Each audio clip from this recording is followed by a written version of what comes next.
Il est 23 h à Abidjan et partout en Côte d'Ivoire. Madame, monsieur, bonsoir et bienvenue dans votre édition.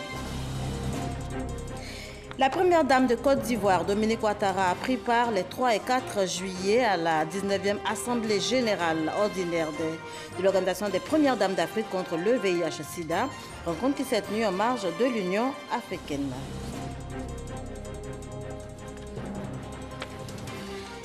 Les résultats du BEPC et le brevet d'études du premier cycle session 2017 sont connus depuis la mi-journée. Nous en parlerons également dans ce journal. Cette année, le taux de réussite s'élève à 60,8% contre 59,11% l'année dernière. L'actualité, c'est aussi la remise de chèques aux veuves des fonctionnaires et agents de l'État décédés en activité. 600 millions de francs CFA reversés par la SEGRAE qui entend ainsi contribuer à l'amélioration des conditions de vie de ces femmes désormais seules. Bienvenue dans ce journal. Je vous le disais tantôt en titre, la première dame de Côte d'Ivoire, Dominique Ouattara, plaide pour une plus grande implication des premières dames d'Afrique dans la facilitation des investissements des secteurs privés dans le financement de la santé, précisément pour la lutte contre le VIH-Sida. C'était au cours de la 19e Assemblée générale ordinaire de l'Organisation des premières dames d'Afrique contre le VIH-Sida, rencontre qui s'est faite donc en marge du sommet de l'Union africaine. On fait le point avec Awa Touré. Les épouses des chefs d'État, comme il est de tradition, se sont retrouvées en marge du 29e sommet de l'Union africaine pour la 19e Assemblée générale ordinaire de l'Organisation des premières dames d'Afrique contre le VIH-Sida, OPDAS. Pendant 48 heures, les premières dames d'Afrique ont mené la réflexion autour du thème « S'appuyer sur 15 ans d'engagement pour exploiter le dividende démographique de l'Afrique en faisant la promotion des besoins des adolescents et de leur accès à des services de santé adaptés aux jeunes ». Les premières dames d'Afrique ont ainsi planché sur la problématique de l'accès des adolescents à l'information et aux services de santé sexuelle et reproductive, ainsi que leur implication dans la facilitation des investissements du secteur privé dans le domaine de la santé. Sur ce dernier point, Mme Dominique Ouattara, première dame de Côte d'Ivoire, a fait une importante communication. Pour elle, il s'agit de faire la promotion des investissements privés et d'aboutir à la mise en place de politiques et de stratégies basées sur un partenariat public-privé en vue de lutter efficacement contre le VIH-Sida. Nos pays respectifs consentent depuis plusieurs années de nombreux efforts en faveur de la santé des populations et particulièrement en ce qui concerne l'élimination du VIH-Sida. Pour sa part, l'ONU-SIDA a lancé l'objectif 90-90-90 pour l'éradication du VIH-Sida d'ici à 2020. Toutefois, cette problématique du VIH-Sida dans nos pays est si complexe qu'il est impératif de rechercher de nouvelles ressources pour atteindre cet objectif. Dans cette optique, notre rôle en tant que première dame est de conduire des plaidoyers pour contribuer à la mobilisation de ressources financières et humaines, tant au niveau national qu'international, afin d'appuyer nos gouvernements. De cette façon, ces plaidoyers auprès de partenaires privés permettront de mieux équiper nos hôpitaux et centres de santé en matériel moderne et adéquat.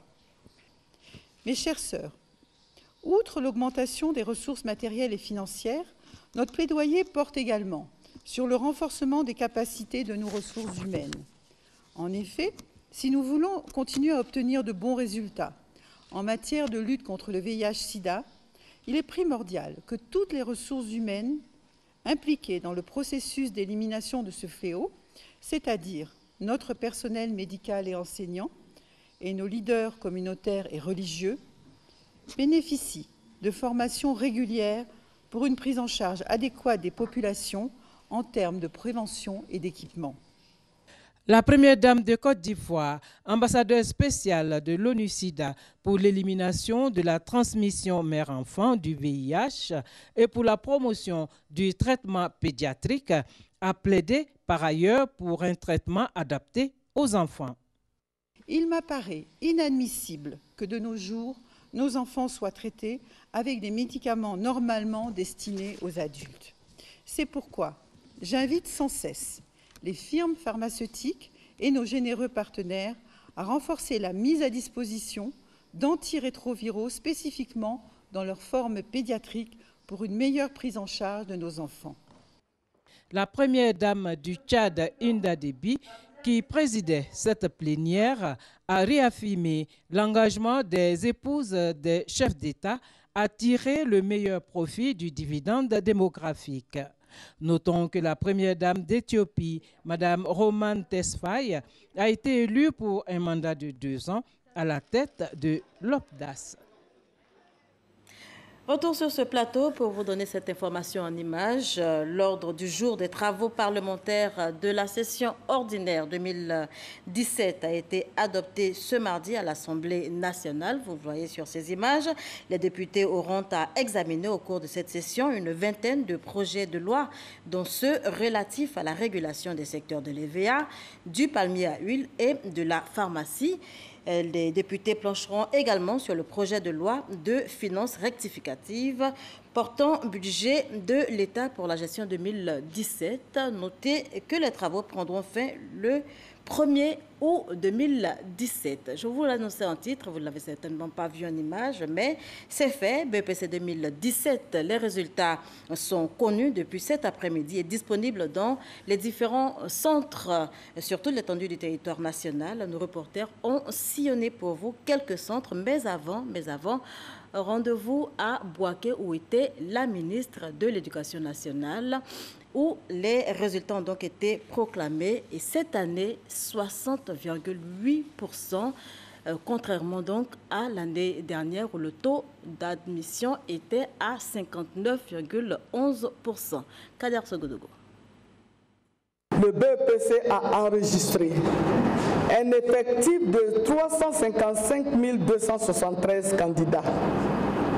Ainsi, après avoir délibéré, le taux national d'admission s'élève à 60,08% contre 59,11% en 2016. Tels sont les résultats du brevet d'études du premier cycle BEPC, session 2017, proclamé par la ministre de l'Éducation nationale, de l'enseignement technique et de la formation professionnelle, Kandia Camara, depuis Korogo. La direction régionale de la Bagoué arrive en tête avec 81,8%. Celle du Worodougou ferme la marche avec 38,51%.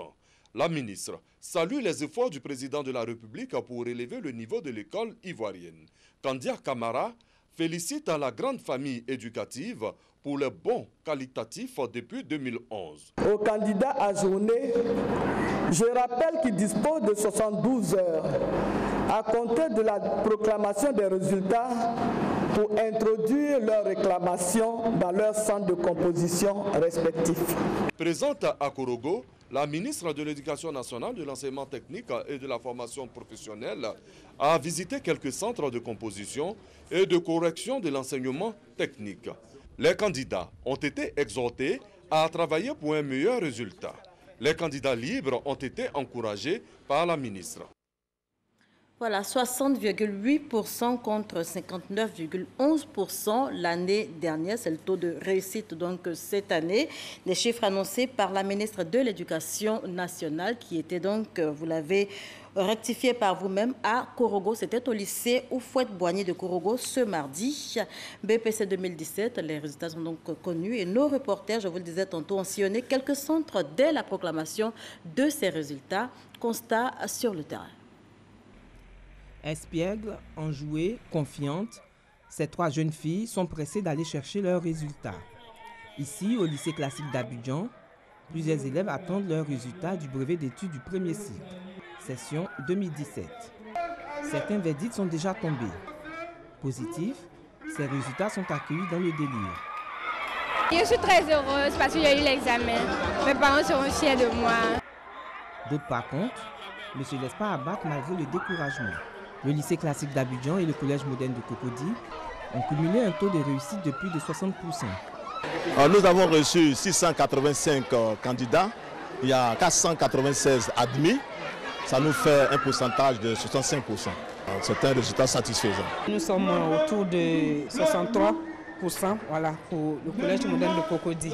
Cette année, dans 609 centres de composition ouverts sur le territoire national, le BEPC a enregistré un effectif de 355 273 candidats, avec un taux de réussite de 60,08%.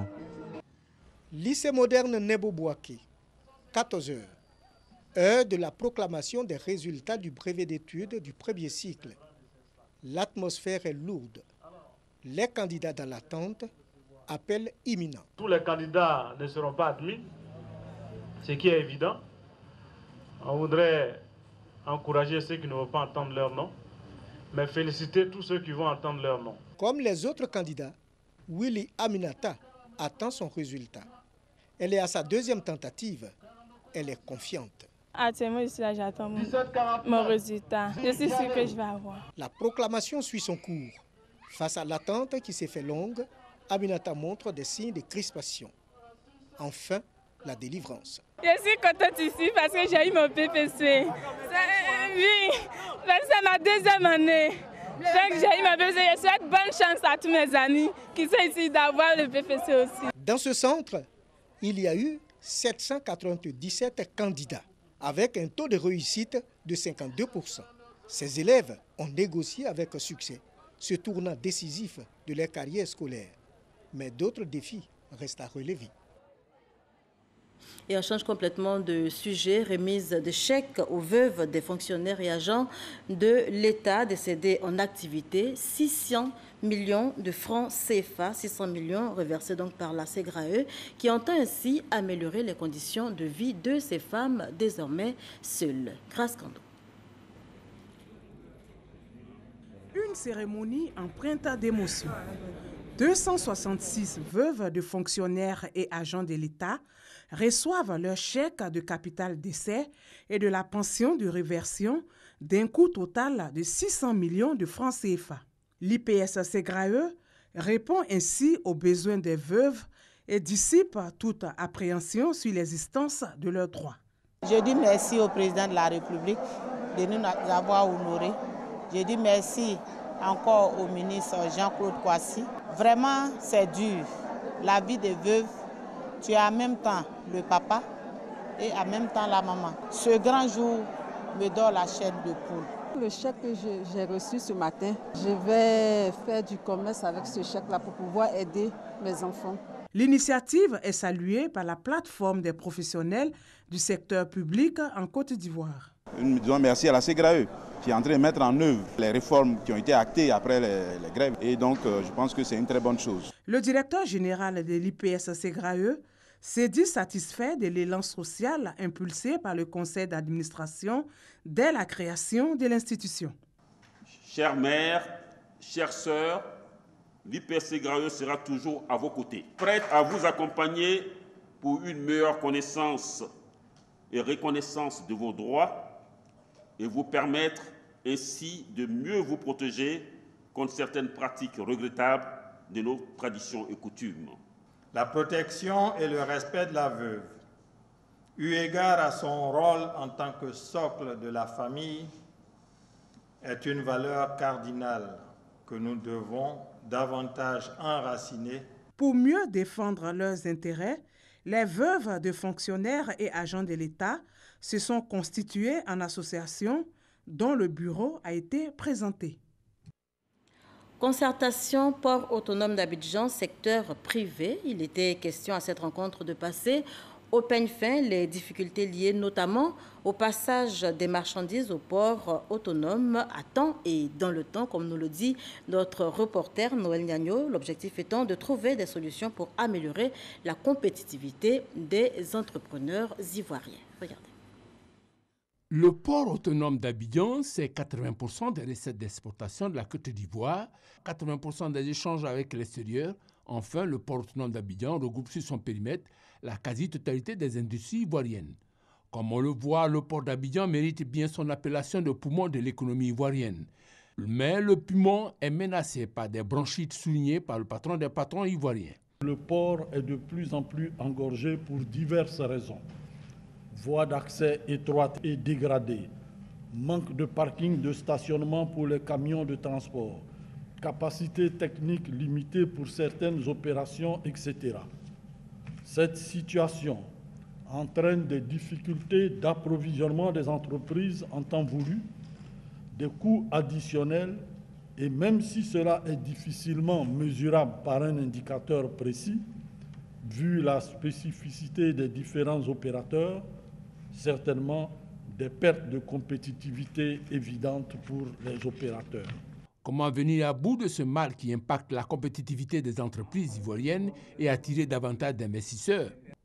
La réponse, le directeur général du port la situe dans les nombreux investissements actuels, après une longue absence de réactivité dans un secteur en permanente mutation. On les a rassurés comme quoi les projets qui sont en cours aujourd'hui vont les permettre très prochainement de travailler dans les meilleures conditions, parce que c'est environ 800 milliards aujourd'hui qui sont au coût d'investissement au port d'Abidjan, en termes d'infrastructures et de facilités.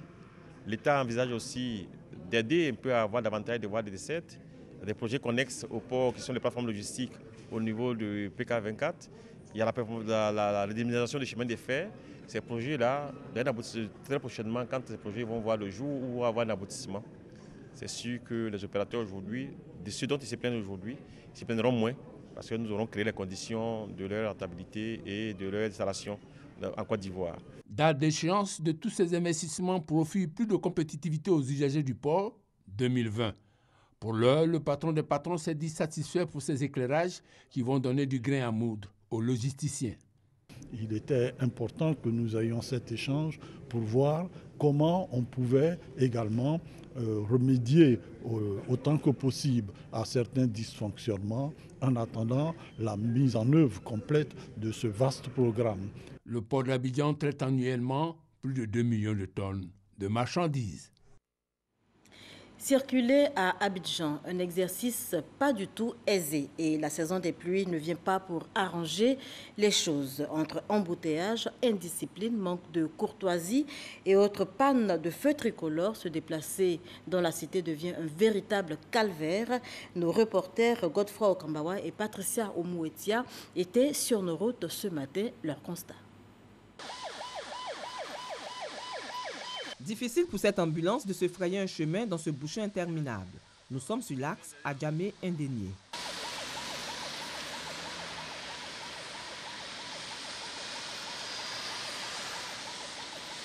À Abidjan, chaque saison de pluie rime avec embouteillage et la situation se complique davantage. Je suis sortie de la maison depuis 6h30, mais à cause des embouteillages, c'est à 8h30 là que j'arrive à Cocody. Je viens de Yopougon. Adjamé converge vers le plateau, Cocody converge vers le plateau, Abobo converge vers le plateau, donc ce qui fait que ça amène toute la population à faire un embouteillage. Une situation parfois due à l'incivisme des automobilistes, malgré le rappel à l'ordre des forces de sécurité.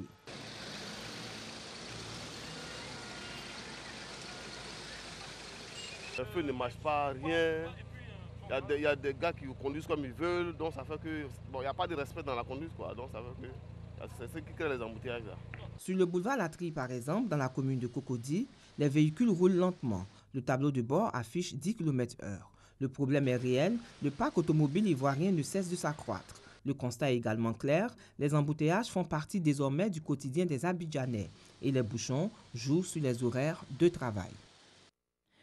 8e jeu de la francophonie, plus que 17 jours pour la grand-messe. Et les maires des 13 communes du district d'Abidjan sont appelés à s'approprier l'événement. Selon le ministre en charge de l'organisation de ces 8e jeux, Robert Begré-Mombé, ce rendez-vous doit être l'affaire de tous. Et il entend mettre les moyens à disposition des élus locaux pour donc leur permettre de jouer leur partition pour la réussite de l'événement. C'est ce que nous dit Issa Yeo. Le ministre auprès du président de la République, chargé des Jeux de la francophonie, poursuit ses consultations pour une mobilisation autour de ces Jeux. Une rencontre entre Robert Begré-Mombé et les maires des 13 communes du district d'Abidjan. Le but, invité ces collectivités à s'approprier l'événement. Je remercie les maires d'Abidjan qui étaient tous là et l'ensemble des maires de Côte d'Ivoire qui viennent de tenir leur assemblée générale. Et à l'occasion, ils ont aussi manifesté leur désir de soutenir les Jeux de la francophonie. Cela nous réconforte et nous encourage parce que c'est le signe que la Côte d'Ivoire est mobilisée pour que ces Jeux soient un succès. Les maires sont déjà pleinement impliqués. Nous allons donc avoir des Jeux hautement populaires. Moi, je me réjouis particulièrement en tout cas de ces mobilisations sociales qui sont en train de se mettre en place et qui vont permettre d'avoir des Jeux populaires. Les élus locaux s'engagent à jouer leur partition. Les Jeux de la francophonie sont là, un grand moment pour la Côte d'Ivoire, pour montrer le rayonnement de notre pays et surtout de notre ville, de la grande ville d'Abidjan. Et les maires, très tôt, se sont mobilisés autour du gouverneur pour en faire un grand succès. Nous avons reçu les dernières instructions, les dernières informations du gouverneur, les dispositions à prendre pour que ces Jeux réussissent. Donc nous repartons dans nos différentes communes pour mobiliser nos bases, pour permettre aux populations de se mobiliser autour de ce jeu. Le ministre Robert Begremambé envisage de donner des moyens financiers et matériels conséquents aux maires des différentes communes du district d'Abidjan afin de mobiliser leur population pour le succès des Jeux. Un grand rendez-vous en tout cas pour la Côte d'Ivoire et ce sera à partir du 21 juillet 2017. Ouverture ce matin des journées portes ouvertes du tribunal militaire. C'était à l'état-major général. 4 jours qui seront marqués entre autres par des consultations gratuites sur le droit et la procédure militaire, également par des panels. Abou Sanogo. Institutions judiciaires. Service public investi de la mission de rendre la justice au sein des forces armées et de la police nationale. Le tribunal militaire d'Abidjan veut se rapprocher des populations. D'où la tenue de ces premières journées portes ouvertes qui seront marquées par des consultations gratuites sur le droit et la procédure militaire. Le tribunal militaire fera connaître à cette occasion son rôle, son organisation, son fonctionnement et ses missions. Il ne faut plus que les militaires disent que le tribunal militaire est fait pour nous créer des problèmes. Au contraire, il faut qu'ils sachent que la mission du tribunal militaire, c'est de les empêcher d'avoir des problèmes. Nous protégeons l'éthique. L'éthique, c'est quoi? C'est la discipline, l'honneur et la conscience professionnelle. 4 stands seront animés par un binôme de magistrats-avocats, assistés par des officiers de police judiciaire qui répondront aux préoccupations des militaires et des civils sur la procédure devant le tribunal militaire d'Abidjan. 90% des affaires déférées devant le tribunal militaire sont produites par des civils. Ce sont les civils qui portent plainte contre les militaires, donc c'est eux qui sont intéressés d'abord par ces journées portes ouvertes. La bavure policière, les violations graves des droits humains, les violences basées sur le genre, le racket, la corruption des fonctionnaires, l'escroquerie, le détournement sont entre autres les sujets qui seront abordés pendant ces 4 jours. Dans son volet Connaître le tribunal militaire, il sera projeté des films sur des cas pratiques traités par le tribunal militaire. Chaque film développera une procédure. La traite négrière a bel et bien existé en Côte d'Ivoire. Des sites et vestiges en ruine sont encore là pour l'attester.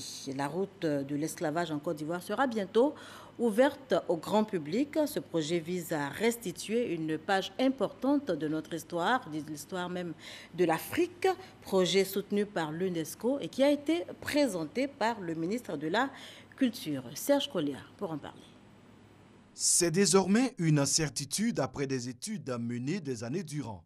Le territoire de la Côte d'Ivoire fait partie des zones qui ont servi de cadre à la traite négrière. Les villages de Kangon-Nyanzé à Tiasalé et de Laouk-Banda à Grand-Laou en ont donné la preuve aux chercheurs. On note que sur la côte de notre pays, près de 25% des esclaves partis outre-Atlantique venaient de notre pays. On les retrouve aujourd'hui dans les Antilles, on les retrouve aujourd'hui au Mexique. Et aujourd'hui, plus de 300 Américains ont pu, à travers leurs tests ADN, démontrer qu'ils viennent de Côte d'Ivoire. Le jeudi 6 juillet, le ministre de la Culture et de la Francophonie va officiellement lancer le circuit du projet Route de l'esclave à Tiasalé et à Grand-Laou. Les lieux que nous avons déjà identifiés sont nombreux sur toute la côte, mais nous lançons un premier programme pour nous inscrire déjà dans le programme de l'UNESCO afin d'avoir des soutiens scientifiques, matériels, humains pour continuer notre travail. Donc, l'inauguration de notre route démarre le jeudi, avec comme invité d'honneur le président Nicéphore Soglo, avec comme invité spécial le français Ludian Touran, qui est un Guadeloupéen, footballeur, mais aujourd'hui converti dans l'action citoyenne de défense de la conscience noire. Le projet Route de l'esclave, soutenu dans les années 90 par les présidents Nelson Mandela d'Afrique du Sud et Nicéphore Soglo du Bénin, bénéficie de l'appui de l'UNESCO. Il s'agit pour les pays africains ayant connu cette page noire de l'histoire du continent de ne jamais oublier. Et on évoque à présent ce sujet qui fâche, la recrudescence des cas de viol de mineurs dans la région du Tonkpi. C'est dans l'ouest de la Côte d'Ivoire, on en parlait, vous vous en souvenez certainement, il y a peu sur nos antennes. Et bien pour lutter efficacement contre le phénomène, des ONG de la région se mobilisent autour du gouvernement et multiplient les actions sur le terrain. Evoué. Il y a de cela quelque temps, la sonnette d'alarme avait été tirée sur la recrudescence des cas de viols sur mineurs à Benoué. Viols après lesquels les coupables restaient impunis, les règlements se faisaient pour la plupart du temps à l'amiable et les victimes n'étaient pas toujours prises en charge, faute de structures adéquates. Mais les choses vont peut-être changer. Le gouvernement, les ONG, les acteurs de la plateforme de lutte contre les violences basées sur les genres, les autorités administratives, la chefferie, les élus et les enfants. Tous se mobilisent pour la lutte contre les cas de viol dans cette partie de l'ouest du pays. Et, tour à tour sur la place publique de Benoué, l'on se succède, qui pour des communications sur les lois réprimant ce fléau, qui pour sensibiliser à la protection des droits des enfants. Et qui mieux que les enfants eux-mêmes pour en dire plus? La présidente du Parlement des enfants pour la région du Tonkpi plaide pour que les droits des enfants soient respectés et que des solutions adéquates soient trouvées aux violences qui leur sont faites dans cette région. Les enfants matérialisent leurs souhaits par ces pancartes expressives et des sketchs. Un signal fort pour la protection et l'épanouissement des enfants à Benoué. Nous avons mis en garde tout, depuis les chefs de canton, depuis les chefs de village, depuis les responsables communautaires, les églises, que quiconque ferait donc un jugement à l'amiable serait condamné et avec les auteurs. Le sous-préfet nous a dit, si vous trouvez des gens comme ça, envoyez-eux chez nous et puis on va les envoyer à la gendarmerie. Outre les cris de cœur et la sensibilisation, il est annoncé l'ouverture prochaine d'une structure adéquate à Zogné pour la prise en charge holistique des victimes. J'ai les agents que j'ai affectés pour ouvrir un complexe socio-éducatif. Leur rayon d'action s'étend jusqu'à Benoué. Ne vous en faites pas. Donc, dès que vous avez un cas de violation des droits des enfants, il faudra tout simplement saisir le complexe socio-éducatif de Zogné pour qu'ils viennent vous appuyer. Le combat n'est certes pas encore gagné, mais pour l'autorité municipale, c'est un pas de géant dans la lutte contre les VBG à Benoué. Notons par ailleurs que Caritas Mans et le centre social de Djoulabougou de Mans ont offert des dons en espèces et en nature à des survivantes de viols. 295 milliards de francs CFA, c'est le budget de la force conjointe du G5 Sahel lancé dimanche à Bamako en présence du président Macron, une force africaine de lutte contre le terrorisme. Eh bien, si les chefs d'État du Sahel veulent chapeauter la lutte anti-djihad dans la région, reste pour eux à remporter la bataille du financement qui, elle, n'est pas gagnée d'avance. Sylvie Touré pour en parler. Dimanche 2 juillet, Bamako. Emmanuel Macron procède au lancement officiel de la force antiterroriste du G5 Sahel avec une exigence. Les résultats doivent être au rendez-vous, a martelé le président français aux 5 pays membres de l'Alliance que sont le Mali, le Burkina Faso, le Niger, la Mauritanie et le Tchad. Cependant, quid des moyens? L'Ardoise affiche 295 milliards de francs CFA. Macron en annonce 5. Il promet 131 milliards de francs CFA de l'Agence française de développement. Également à l'actif des comptes du G5 Sahel, 33 milliards de francs CFA promis par l'Union européenne. Mais on est encore loin du compte. Les 5 pays membres de l'Alliance devront chacun trouver un peu plus de 6 milliards et demi. Pas évident quand on sait les défis sociaux auxquels sont confrontés ces États. Le Tchad boude et menace. Idriss Déby est essoufflé. Il dit avoir investi 300 milliards dans le Nord Mali et dans la guerre contre Boko Haram au sein des forces multinationales mixtes constituées avec le Nigeria, le Niger, le Cameroun et le Bénin ces dernières années sans un réel soutien des puissances. La force conjointe ne pourra pas non plus compter sur l'ONU. Le Conseil de sécurité s'est contenté de saluer le déploiement de cette force, mais n'a pas manqué de préciser qu'il incombe aux États du G5 Sahel de se donner les ressources dont ils ont besoin. Macron mise alors sur une conférence des donateurs. Le président français semble bien déterminé à ressusciter la force conjointe du G5 Sahel, pratiquement mort-née, asphyxiée par le manque de moyens dès sa création en 2014. C'est que pour le président français et pour bien d'autres décideurs occidentaux, il est temps que l'Afrique prenne le lead sur sa sécurité. Elle doit pouvoir se positionner à la pointe de la lutte antiterroriste qui jusque-là a été l'affaire de la France et des Nations Unies. L'initiative de l'Alliance du Sahel répond donc à cet appel. Cette force devra dans un premier temps faire ses armes auprès des contingents français de Barkhane avant de pouvoir jouer les premiers rôles sur le théâtre des opérations. Mais avant, le G5 Sahel devra remporter la bataille du financement de son action. Elle devra trouver de l'argent qui reste le nerf de la guerre. Un commentaire de Sylvie Touré qui met un terme à ce journal. Merci de l'avoir suivi. Passez une excellente soirée sur nos antennes.